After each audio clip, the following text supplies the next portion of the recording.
첫 번째로 예스맨입니다. 일상 속에서 어렸을 때부터 우리는 예스라는 단어에 상당히 익숙합니다. 학교에서 선생님이 질문 없냐 물어봐도 예스, 외국인이 영어로 어떤 말 해도 일단 예스, 하도 예스만 외치더니 나중에 난감한 일도 벌어지기도 하죠. 실제로 보면 바이오 앞에서도 이런 경우가 흔합니다.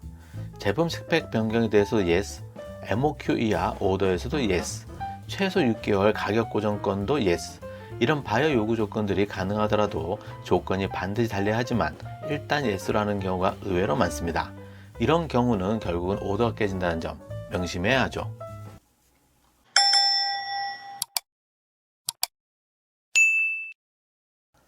안녕하세요, 1분명입니다. 아무리 온라인 시대라고 해도 아직까지는 얼굴을 한 번도 보지 않고 오더하는 경우는 절대로 없습니다. 입장 바꿔 생각해보면 당연한 이치인데요. 어떤 식으로 접촉을 해도 결국 오더 직전에는 반드시 만나야 하는 게 숙명이죠. 우리가 흔히 바이어를 만날 수 있는 기회는 비즈니스 상담회, 전시 상담회가 있고 바이어를 만날 때는 행동 하나하나와 말투에 신경을 써야 합니다. 실제로 보면 오더 계약이 깨지는 경우는 영어 의사소통이 잘 안 돼서 깨지는 것이 아니고 신뢰가 깨져서 안 되는 것이고 그 신뢰는 수술자의 행동에 달려있다는 점 명심해야 합니다. 바이어 앞에서 절대로 금하는 행동. 첫 번째가 예스맨이라면 두 번째는 명분 없는 양보입니다. 우리는 바이어가 갑이라고 생각하곤 합니다.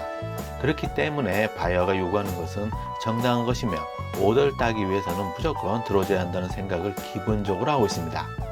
그러나 바이어 입장에서 봤을 때는 모든 조건을 다 들어준 수술자가 당연히 좋고 본인 입장만 생각하기 때문에 선을 베푼 양보라도 바이어는 더 많은 요구를 당당히 하기 때문에 결국에는 다 틀린다는 점 명심해야 하죠. 세 번째는 기브 앤 테이크가 없으면 안 됩니다. 기브만 해서도 안 되고 테이크만 해서도 안 되며 바이어가 하나를 요구하면 거기에 상하는 하나를 받아와야 동등한 비즈니스 관계를 유지하게 되고 바이어는 차후에 어떤 요구를 하기 전에 한 번 더 생각하고 제시한다는 점 명심해야 하죠. 네 번째는 서두르지 말아야 합니다. 무역 계약이 상담회 현장에서 이루어지는 것은 극히 드뭅니다.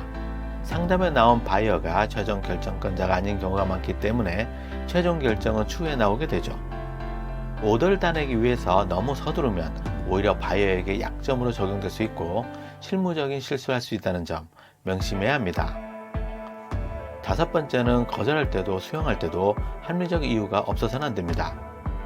바이어 상담에서는 어떤 조건을 이야기하더라도 반드시 그에 상하는 이유가 있어야 합니다. 그러므로 수술자 입장에서 바이어의 양보가 필요할 때는 그에 따른 합당한 이유가 있어야 하죠. 또한 합당한 이유가 없는 근거 없는 바이어의 제시는 가볍게 넘기시면 됩니다. 여섯 번째는 말바꾸기 또는 거짓말은 어떤 경우라도 해서는 안 됩니다. 말바꾸기가 들통나면 바로 오더가 깨지게 되는데요. 말바꾸기는 회사의 신뢰에 가장 큰 타격을 주는 행동이기 때문에 한 번 걸리면 바이어는 모든 사항에 대해 의심하게 되고 그 회사를 믿지 못하며 오더는 당연히 부러지게 되죠. 특히 해외 독점권, 인증권, 특허 부분에 거짓말하는 경우가 많기 때문에 바이어 또한 잘 알고 있다는 점 명심해야 합니다. 일곱 번째는 샘플을 임의대로 바꿔서는 안 됩니다. 바이어가 원하는 샘플 하나를 간의 수공으로 특별히 만들어 놓고 양산할 수 있을 것처럼 언급하는 경우도 의외로 많습니다. 일단 오더를 딴 후 실제 오더에서는 양산 가능한 다른 스펙으로 유도하려는 경향도 꽤 있는데요. 오더도 깨지고 신뢰도 깨진다는 점 명심해야 하죠. 여덟 번째는 남의 제품과 상품평을 내 것처럼 해서는 안 됩니다. 내 제품이 아닌 비슷한 타 제품을 내 것처럼 속여서 홍보해서는 절대로 안 됩니다. 언어적인 문제로 그 당시 그 자리에서는 바이어에게 자랑질할 수 있어도 바이어가 추후에 재검토를 했을 때 들키면 오더는 바로 깨진다는 점 명심해야 하죠.